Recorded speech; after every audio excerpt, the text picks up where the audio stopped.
একটু আপনার দিলে একটু মায়া জন্মান, যাতে বরিশালবাসী কিছু পাক। এই বাংলাদেশ তো আমরা চাই নাই মাননীয় স্পিকার। আমরা চেয়েছি যে চট্টগ্রাম যদি উন্নয়ন হয়, আজকে যদি রাজশাহী বিভাগ উন্নয়ন হয়, খুলনা বিভাগ উন্নয়ন হয়, তাহলে বরিশালও কিন্তু আমরা বরাদ্দ চাই। বিএনপি মানুষকে যেই কথা দেয় সেই কথা যে বাস্তবায়ন করে তার প্রমাণ এই 2026 এবং 2027-এর এই অর্থ বাজেট। আমরা সেদিন বলেছিলাম যে আমরা একটা যদি বিএনপি ক্ষমতায় যায়, এককভাবেও যদি বাংলাদেশের মানুষ বিএনপিকে ভোট দেয়, আমরা একটা ঐক্যমতের সরকার অর্থাৎ জাতীয় সরকার গঠন করব। আজকে সংসদের দিকে তাকান, বিরোধী দল বাদে বাকি সবাইকে নিয়ে আমরা একটা নতুন সরকার গঠন করেছি, আমরা একটা নতুন যাত্রা শুরু করেছি। আর সেই যাত্রায় আমরা যেই ওয়াদাগুলি মানুষের কাছে করেছিলাম সেই ওয়াদাগুলি আজকে আমরা বাস্তবায়ন করে চলেছি। আমরা সেদিন বলেছিলাম যে বাংলাদেশে কোনো স্বৈরাচার থাকবে না। বাংলাদেশের শেখ হাসিনা যেমনিভাবে নির্বাচনগুলিকে ম্যানিপুলেট করে শুধু ক্ষমতায় থাকার জন্য মানুষের ভোটের অধিকার থেকে বঞ্চিত করেছিলেন, আমরা বলেছিলাম বিএনপি যদি ক্ষমতায় যায় আমরা আবারও নির্দলীয় সরকার অর্থাৎ তত্ত্বাবধায়ক সরকারে ফিরিয়ে আনব, এবং সেই কথাটি ইতিমধ্যে আমাদের দলের পক্ষ থেকে ঘোষণা করা হয়েছে। বাংলাদেশের ইউনিয়ন পরিষদগুলি আপনি জানেন মাননীয় স্পিকার, যে নির্বাচনের আগের দিন আওয়ামী লীগের গুন্ডা পান্ডারা গিয়ে সেই নির্বাচন ব্যবস্থাকে ধ্বংস করে দিয়েছিলেন। কিন্তু আমাদের এখানে মহাসচিব আছেন, এলজেডি মন্ত্রী আছে, বলেছিলেন আমরা যদি ক্ষমতায় যাই স্থানীয় সরকার নির্দলীয়ভাবে অনুষ্ঠিত হবে। আমরা দেখেছি সেই কথাটা আবারও বিএনপি ঘোষণা করেছে যে আগামীতে সকল নির্বাচন, বিশেষ করে স্থানীয় সরকার নির্বাচন নির্দলীয়ভাবে অনুষ্ঠিত হবে। এই যে জাতির কাছে আমরা ওয়াদাগুলি করেছিলাম সেই ওয়াদাগুলি বাস্তবায়ন করার জন্য কিন্তু আমরা নানা প্রতিশ্রুতি আমরা দিয়েছি। আমরা বলেছিলাম বাংলাদেশের জনসংখ্যার অর্ধেক নারী, এই নারীদেরকে যদি আমরা রাষ্ট্রের মূল ক্ষমতায় না নিয়ে আসতে পারি, মূল স্রোতে না নিয়ে আসতে পারি, তাহলে একটি দেশকে কখনো উন্নতি করা যাবে না। যার জন্য আমাদের দলের পক্ষ থেকে বলা হয়েছে আমরা যদি ক্ষমতায় যাই তাহলে আমরা ফ্যামিলি কার্ড প্রবর্তন করব। আমরা মাননীয় স্পিকার আপনাদের এই সংসদের দীর্ঘদিন সংসদ সদস্য ছিলেন, আমরা দেখেছি নির্বাচনের আগে রাজনৈতিক দলগুলির পক্ষ থেকে সাধারণ ভোটারদের কাছে নানা কমিটমেন্ট করা হয়, অঙ্গীকার করা হয়, কিন্তু নির্বাচনের পরগুলিকে সেইগুলি কিন্তু বেমালুম ভুলে গিয়ে কিভাবে ক্ষমতায় থাকা যায় সেই কাজগুলি সেদিন করে থাকে। আমরা 2008-এর নির্বাচনে দেখেছিলাম যে তৎকালীন স্বৈরাচার শেখ হাসিনা বলেছিল যে আমাকে যদি ভোট দেন আমি 10 টাকা চাল খাওয়াবো।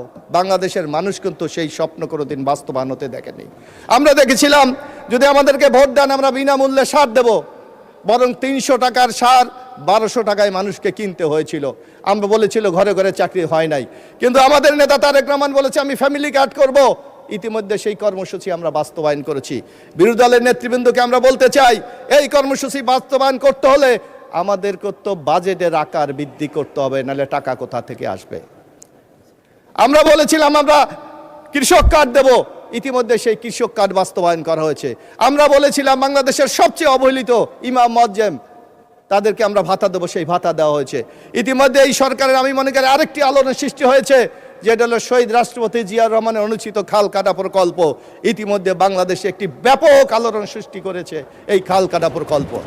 এমনিভাবে প্রত্যেকটি বিষয় আমরা জনগণের কাছে যেটা ওয়াদা করেছি সেই ওয়াদাগুলি ইতিমধ্যে 3 মাসে আমরা বাস্তবায়ন করে চলেছি। কিন্তু বিরোধী দলের বক্তব্য যদি শোনেন যে বাংলাদেশটা মানে উচ্ছন্নে যাচ্ছে, ওনারা কেউ কেউ বলে বেশি দিন ক্ষমতায় থাকতে দেবে না। আমরা তো এইভাবে আপনাদের রোল দেখেছিলাম। 91 সালে বিএনপির সাথে ছিলেন, 18টা আসনে জিতে সেই দিন 2 জন মন্ত্রীও কিন্তু পেয়েছিলেন। আবার দেখেন 96 সালে আমাদেরকে ছেড়ে দিয়েছেন, 3 জন থার্ড ক্লাস পেয়েছেন, 3 জন পেয়েছেন। আবার এবার ইলেকশন করেছেন বিএনপির সাথে, আজকে আপনারা কিন্তু বিরোধী দলের আসন অলঙ্কৃত করেছেন। একটু চিন্তা করেন, আওয়ামী লীগের সাথে 96 সালে আন্দোলন করে আপনাদের নেতাদেরকে সম্পূর্ণভাবে প্রতিহিংসা আপনাদেরকে রাজনীতি থেকে সরিয়ে দেওয়ার জন্য আপনাদের নেতাদেরকে কিন্তু ফাঁসি দেওয়া হয়েছিল। আমরা আপনাদের সাথে আন্দোলন করেছি, আমাদের নেত্রী বেগম খালেদা জিয়া সেই সময় কিন্তু এই প্রক্রিয়ার বিরোধিতা করেছিলেন। কিন্তু আপনাদের আচার আচরণ ভাবসাব দেখলে মনে হয় সেই 96 সালেই মনে হয় সবচেয়ে ভালো ছিল। আপনাদের ভূমিকা দেখলে মনে হয় মানে 2008-এ শেখ হাসিনা ক্ষমতায় আসার পর যেমনি আপনাদের বিরুদ্ধে আমাদের বিরুদ্ধে মিথ্যা মামলা দিয়ে বাংলাদেশকে একটা রাজনীতি শূন্য করতে চেয়েছিল, সেই প্রক্রিয়ায় মনে আপনাদের কাছে ভালো ছিল। তাই আসুন এ ধরনের বিএনপিকে নিচ্ছিন্ন করার দিবাস্বপ্ন না দেখে আগামী দিনে বাংলাদেশটাকে কিভাবে আমরা গড়ে তুলতে পারি সেই পথে আমরা এগিয়ে যাই। আপনারা দেখবেন আমরা যদি আগামীতে যেই ওয়াদাগুলি আমরা মানুষের কাছে করেছি, আমরা যদি সুশাসন দিতে পারি, আমরা যদি মানুষের উন্নয়ন দিতে পারি, আমরা যদি আগামী দিনে মানুষের কল্যাণের জন্য কাজ করতে পারি। মাননীয় সদস্য 1 মিনিটে শেষ করেন। একটু বাড়িয়ে দেন মাননীয় সমাপ্ত স্পিকার, করেন। আর একটু বাড়িয়ে দেন। 8 মিনিট অনেক টাইম, আচ্ছা 2 মিনিটে শেষ করেন প্লিজ। মাননীয় স্পিকার, আজকে এই বাজেট দেওয়া হয়েছে উন্নয়নের জন্য। আমি বিশ্বাস করি বিএনপি সমতায় বিশ্বাস করে, আমি বিশ্বাস করি বিএনপি সারা বাংলাদেশের উন্নয়নে বিশ্বাস করে। কিন্তু আমি যে এই এলাকার বাসিন্দা, আমাদের মনে কিন্তু মাননীয় খুব কষ্ট। আপনি ওই এলাকার বাসিন্দা। আপনি কালকে আমি শুনেছিলাম আপনি বলেছেন যে সব জায়গায় বাজেট দেওয়া হয়েছে, বরিশালের ভোলা, বরিশালের ব্রিজে বাজেট দেওয়া হয় নাই।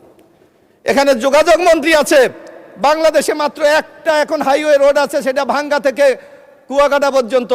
আমরা বাজেটে দেখেছি সেখানে কোনো বরাদ্দ দেওয়া হয় নাই। এই বাংলাদেশ তো আমরা চাই নাই মাননীয় স্পিকার। আমরা চেয়েছি যে চট্টগ্রাম যদি উন্নয়ন হয়, আজকে যদি রাজশাহী বিভাগ উন্নয়ন হয়, খুলনা বিভাগ উন্নয়ন হয়, তাহলে বরিশালও কিন্তু আমরা বরাদ্দ চাই।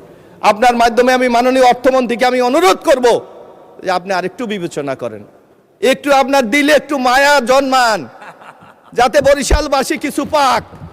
কিন্তু আমরা দেখছি আমাদেরকে আপনি মারাত্মকভাবে বঞ্চিত করেছেন। এই বঞ্চিত আমরা চাই না। আমরা আমাদের নেতা তারেক রহমানের মতো আমি বলতে চাই, সবার আগে বাংলাদেশ। তাই সেই বাংলাদেশকে উন্নয়নের জন্য একটু আপনি বরাদ্দ দেন। বাংলাদেশের দ্বিতীয় সমুদ্র সৈকত কুয়াকাটা, সেখানেও আপনি কোনো বরাদ্দ রাখেন নাই। আমার ওখানে একটি পোর্ট আছে, পায়রা পোর্ট, সেখানেও মাননীয় অর্থমন্ত্রী 1 টাকাও দেয় নাই। তা আমি আশা করি এই যেখানে যেখানে আপনি না দিয়েছেন, আপনার বক্তৃতা আছে সামনে, আমরা আশা করি সেখানে আপনি বরাদ্দর মাধ্যমে বাংলাদেশকে একটি সুষম উন্নয়নের পথটাকে আপনি উন্মুক্ত করবেন। সবাইকে ধন্যবাদ। আসসালামু আলাইকুম।